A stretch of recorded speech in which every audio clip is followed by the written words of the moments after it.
यात्रा करनी पड़ी है, आजादी की यात्रा। इस यात्रा में हजारों लाखों लोगों ने अपनी जान की कुर्बानी दी। 1919 जलियांवाला बाग। आज हमारी बैसाखी का दिन है, लेकिन पूरा पंजाब बैसाखी नहीं मनाएगा। हम सब बैसाखी नहीं मनाएंगे।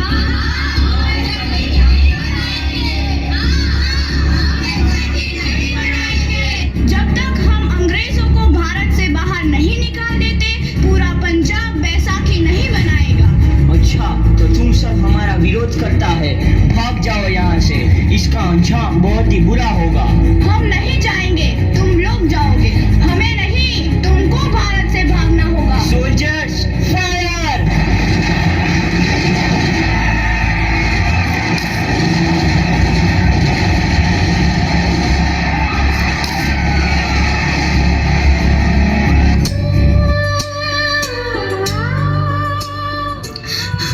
ये जमीन हमारी, ये धरती हमारी, ये खेत हमारे। अभी थोड़ी देर पहले हमारी ये फसलें लहरा रही थी, पर इन अंग्रेजों ने हमारी फसलें बर्बाद कर दी। इन अंग्रेजों ने एक ही झटके में इन सब फसलों को काट दिया। अंग्रेजों, तुम्हारे इस अत्याचार से हम डरेंगे नहीं। इस अत्याचार का बदला लेकर रहेंगे। हम आजादी लेकर रहेंगे। जलियांवाला बाग हर हिंदुस्तानी की आंख नम कर गया। इस कांड में कितने मासूमों की आहुति चढ़ गई।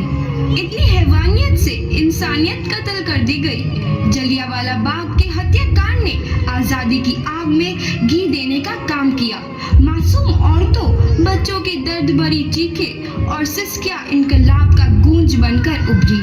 लाला लाजपत राय, भगत सिंह, राजगुरु, सुखदेव सरीखे क्रांतिकारियों ने भारत की इस जमीन से विदेशी दरिंदों को निकाल फेंकने के मंसूबे मजबूत कर लिए। 8 अप्रैल 1929 लाला लाजपत राय के नेतृत्व में साइमन कमीशन के खिलाफ एक भारी जुलूस निकाला गया। साइमन कमीशन वापस जाओ! साइमन कमीशन वापस जाओ! साइमन कमीशन वापस जाओ! साइमन कमीशन वापस जाओ! साइमन कमीशन वापस जाओ! Simon commission go back! Simon commission go back! Simon commission go back! Simon commission go back! बेवकूफ इंडियंस, तुमको हमारी बात समझ में नहीं आती। Stop this! Simon commission go back! नहीं मानता। आई से स्टॉप दिस! लाला जी, आप आगे बढ़ो, हम आपके साथ हैं। लाला जी, संघर्ष करो, हम आपके साथ हैं। लाला जी, संघर्ष करो, हम आपके साथ हैं। लाठीचार्ज करो!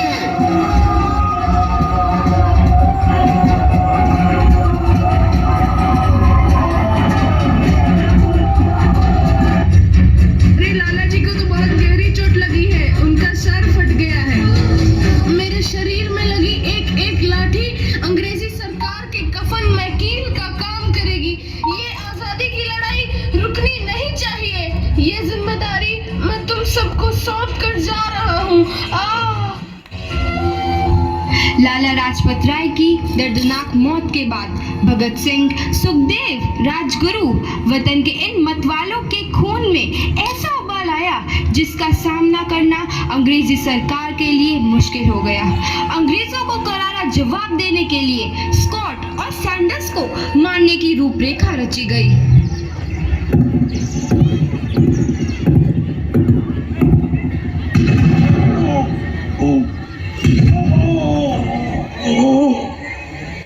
सैंडर्स मारा गया। चारों तरफ तहलका मचा था। दीवारों पर लिखा था, लाला जी की मौत का बदला ले लिया गया है। भगत सिंह समेत सभी वहां से फरार हो गए। 8 अप्रैल 1929 दिल्ली में ब्रिटिश सरकार की सेंट्रल लेजिस्लेटिव असेंबली की बैठक में 2 बम धमाके की आवाज सुनाई दी।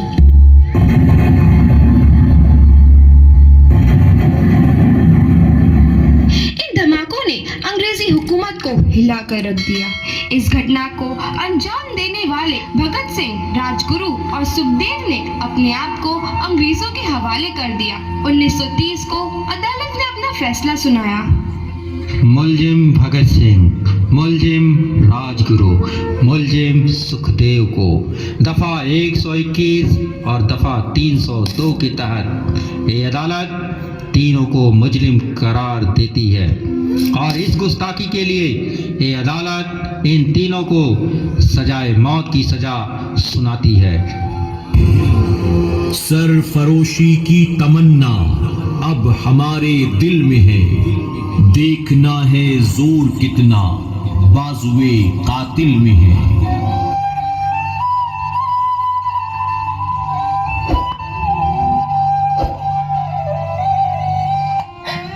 पुत्र की हाल है तेरा? मैं चंगा हूँ माँ, फिक्र करने की कोई गल नहीं। पुत्र, मेरा दिल तेरी तरह पत्थर दिल नहीं होगा।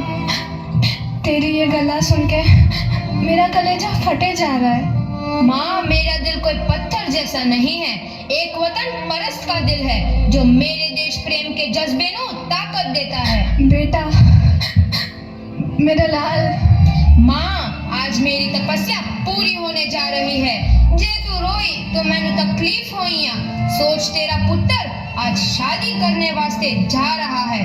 फर्क केवल इतना है, वो घोड़ी पर नहीं फांसी पर चढ़ने वास्ते जा रहा है। आज तू क्रांतिकारी की माँ है, कल तू एक शहीद की माँ होगी। माँ, पुत्र भगत, तू इतनी छोटी उम्र में हम सबको छोड़ के चला जाएगा? तूने जिंदगी में देखा ही क्या है पुत्र? मैंने अपनी माँ देखी है जिसने मुझे एक ही बात बताई है कि बेटे, अपने देश के लिए एक बार मरना 100 बार जन्म लेने के बराबर होता है। अच्छा माँ, अब आशीर्वाद दे, आखिरी बार विदाई लेने का समय आ गया है। भगत, मेरे लाल।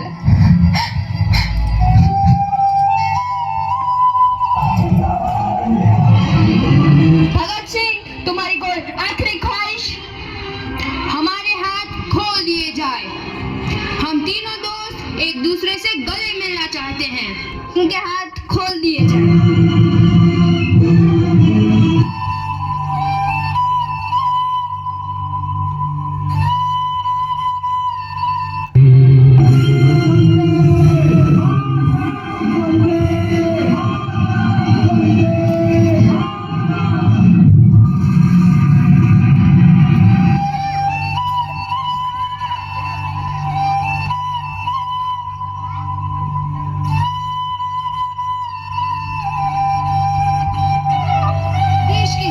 नौजवान के मन में आजादी की नई उमंग हिलोरे लेने लगी।